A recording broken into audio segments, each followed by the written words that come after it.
Nah, siapa yang berbuat itu? Ini tinggal menguji kemampuan penyidik Polres untuk menyelaraskan akibat yang ditimbulkan dengan siapa yang melakukannya. Komisi 3 DPR RI mendesak Kapolres Sukabumi, Samian, mengusut gangster yang diikuti oleh ayah NS, Anwar Satibi. Hal ini menyusul adanya ancaman yang diterima oleh ibu kandung NS, Lisnawati, usai melaporkan mantan suaminya ke pihak berwajib. Adapun NS telah meninggal dunia pada usia 13 tahun setelah mendapatkan kekerasan dari ibu tiri dan ayah kandung. Mulanya, Lembaga Perlindungan Saksi dan Korban, LPSK, mengungkapkan latar belakang ayah NS dalam rapat dengar pendapat umum, RDPU, dengan Komisi 3 DPR RI beserta KPAI dan keluarga Nizam di Kompleks Parlemen, Senayan, Jakarta Pusat, Senin, 2 Maret 2026. Menurut Sri, latar belakang ini patut diatensi lebih lanjut oleh pihak kepolisian. Terlebih kata Sri, tindakan kekerasan dalam rumah tangga kliennya rupanya sudah berlangsung sejak korban masih kecil. Menanggapi hal itu, Ketua Komisi 3 DPR RI Habibur Rahman meminta Kapolres Sukabumi yang turut hadir dalam rapat untuk menjamin keamanan Lisnawati. Habibur Rahman juga meminta gangster-gangster itu diusut lebih lanjut. Berdasarkan rekaman video yang juga diterima oleh Komisi 3 DPR RI, ada indikasi kuat penyiksaan, penelantaran, dan pengabaian terhadap almarhum. Patut dipertanyakan mengapa orang-orang di sekitarnya diam saat almarhum dalam keadaan sakit parah digeletakkan di lantai beralas tipis. Almarhum Nizam sudah pernah dilaporkan sebagai korban kekerasan pada tahun 2024.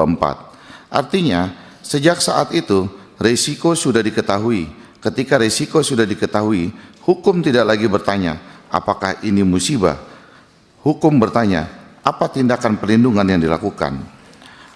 Apakah ada langkah nyata untuk memisahkan anak dari lingkungan berbahaya? Apakah ada pengawasan? Apakah ada jaminan keselamatan? Jika tidak ada tindakan protektif dan konkret, maka ini tidak lagi disebut sekedar kelalaian biasa.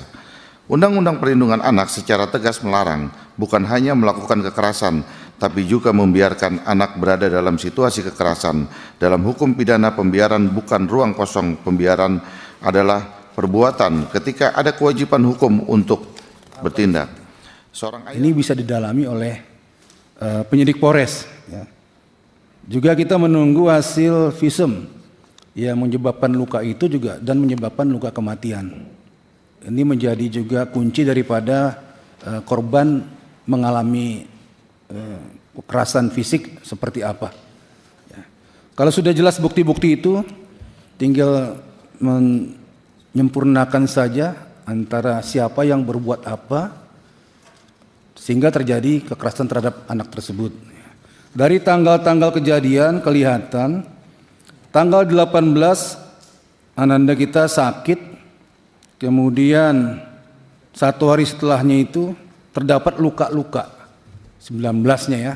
Berarti disitulah tempat terjadinya penganiayaan secara fisik. Nah, siapa yang berbuat itu? Ini tinggal menguji kemampuan penyidik Polres untuk menyelaraskan akibat yang ditimbulkan dengan siapa yang melakukannya. Fokus saja ke situ. Kalau disertai psikolog silakan saja. Ya, dilakukan secara profesional. Saya yakin dalam waktu dekat ini bisa terungkap yang terjadi pada tubuhnya itu akibat perbuatan apa dengan cara apa. Ya. Tangan kosong, pakai alat. Kalau air panas itu kan pakai wadah. Wadahnya apa? Digunakan dengan cara apa? Dalam posisi apa? Itu yang sangat menentukan terjadinya penganiayaan, siapa berbuat apa, dengan cara apa, akibatnya apa. Ya, fokus ke situ.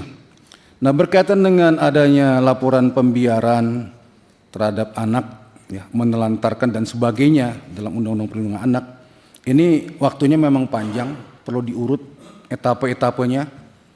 Ya, dari mulai tahun kapan itu, dari KPAI, LPSK mungkin bisa membantu ya, tentang apa yang dimaksud unsur pasal itu kepada Pak Polisi, supaya bisa menemukan di mana pemberatan-pemberatannya. Yang menjadi pertanyaan saya sampai sekarang itu adalah apa yang menyebabkan meninggalnya almarhum. Penyebab mati itu harus penting, kita harus tahu. Nah, disinilah jangan sampai, ini saya berpesan aja, tidak ingin mencampuri tapi berpesan. Jangan sampai pihak penyidik cukup puas dengan pengakuan-pengakuan. Padahal di sini kalau kita melihat bahwa kejadian ini kan sudah sangat lama. Dari almarhum itu sejak kecil udah mendapatkan kekerasan. Ya toh, puncaknya baru sampai sekarang ini kan. Nah, tadi ada ini ada visum et repertum luar, hanya luar. Nah, visum et repertum jenazah. Yang kami ingin tanyakan itu apakah ada pembedahan? Otopsi.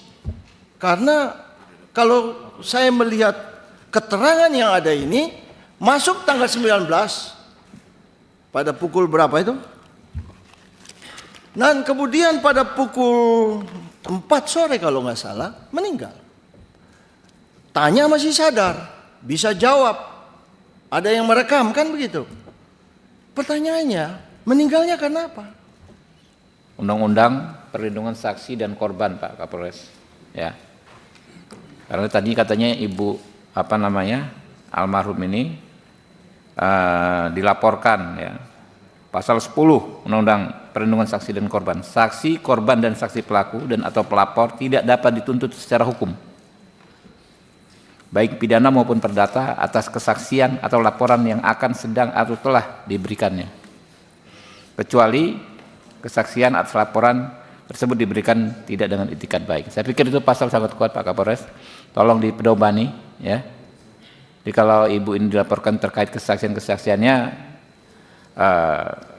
ibu ini dilindungi pasal 10 ya. Nggak bisa dipersoalkan secara hukum. Pihak dari pelapor sendiri yang membuat perdamaian di luar kita, tanpa melalui kita tidak ada proses RJ. Namun setelah adanya kejadian ini, kami tanpa diminta pun langsung kami tidak lanjuti dan segera kami akan tetapkan tersangka. Kemudian terkait dengan penanganan perkara, terima kasih Bapak-Bapak Dewan yang terhormat atas masukan dan informasinya yang diberikan kepada kami, memperkaya kami dan akan kami tindak lanjuti. Tentunya terkait dengan saksi atau korban, bila mana ada pengancaman, segera informasikan kami, akan kami tindak lanjuti untuk kita tindak secara profesional. Kemudian terhadap ibu korban, nah, kami juga masih menunggu bisa dimintai keterangan. Kalau memang perlu, di mana kita juga siap untuk datang ke kediaman ibu. Nah, itu betul Bapak. Kami tanggal 23 sudah menetapkan tersangka dan melakukan penahanan terhadap tersangka tersebut.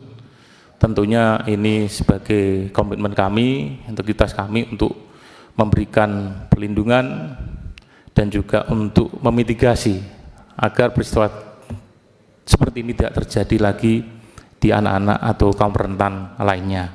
Download Tribun X sekarang, menghadirkan lokal menjadi Indonesia.